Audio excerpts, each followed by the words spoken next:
L'émission de France 4 Escape News nous a fait l'honneur d'évoquer notre traitement de l'information dans son dernier numéro, sobrement intitulé « Vladimir Poutine, le tsar de l'infox ».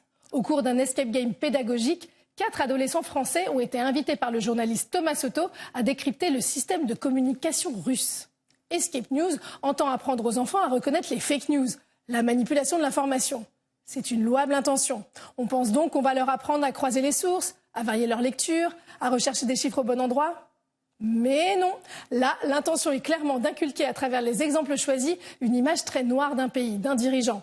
C'est plutôt une propagande inversée qui est débitée tout au long de l'émission pour dénigrer la Russie. On reste assez circonspect sur un certain nombre d'interprétations gratuites indignes de la mission de ce programme sur une chaîne du service public. Dans une première partie, l'émission suppute par exemple que Vladimir Poutine a appris à manipuler l'information au KGB. Apparemment, France 4 dispose d'informations en béton que personne n'a jamais sorties jusqu'ici.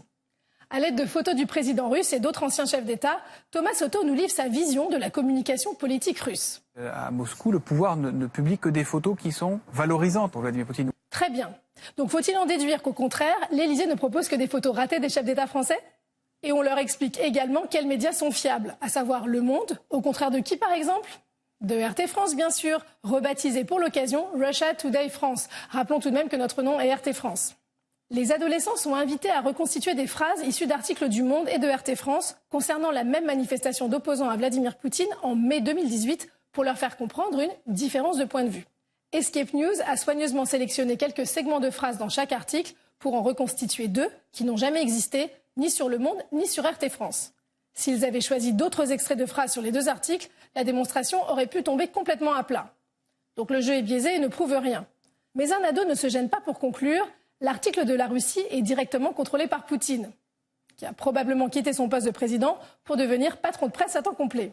Tout cela est une différence de point de vue, explique Thomas Soto, accordant dans sa grande mensuétude qu'attention, Russia Today ne disait pas toujours n'importe quoi. Alléluia! Merci beaucoup, chers confrères français comme nous, qui faites le même métier que nous, de nous délivrer vos appréciations sur le bulletin de notes. Cette émission a abouti à une discussion en roue libre avec les enfants où un ado glisse « Poutine fait dire vraiment que ce qu'il veut », tandis que Thomas Soto se lâche de manière pédagogique. Poutine, il dit « on doit dire du bien du gouvernement ». Tiens donc, eh bien, au risque de décevoir les romantiques qui fantasment sur la Russie, il n'y a personne au bout de l'oreillette qui me dit de dire du bien ou du mal de qui que ce soit. Et en plus, je n'ai même pas d'oreillette.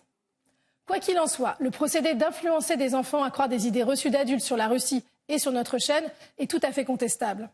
Nous avons posé la question à des passants qui nous ont dit tout le bien qu'ils pensaient de telles méthodes. Bien, c'est à l'enfant de se faire sa propre opinion quand il ira à l'étranger adulte, mais on ne peut pas dire à des enfants enfants que les pays sont mauvais de façon gratuite, je ne pense pas, non. On parle surtout de la manipulation qui est faite au niveau des médias, de l'Internet, et peut-être plutôt d'expliquer aux enfants de ne pas croire ce qu'ils voient sur Internet, ou de le croire mais d'aller vérifier l'information, ce qui devrait être la même chose pour les adultes. En tout cas, les leçons d'Escape News semblent avoir payé. Écoutez la réaction d'un ado quand Thomas Soto lui parle de l'ingérence russe dans les élections. La Russie avait publié pas mal d'infos sur les réseaux sociaux. On dit aussi qu'elle en a publié beaucoup pour influencer la campagne américaine. Oui, ça c'est une rumeur.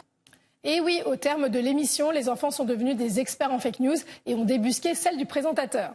La vérité sort toujours de la bouche des enfants. Et pour Luc Rivet, journaliste indépendant, il s'agit d'une manipulation.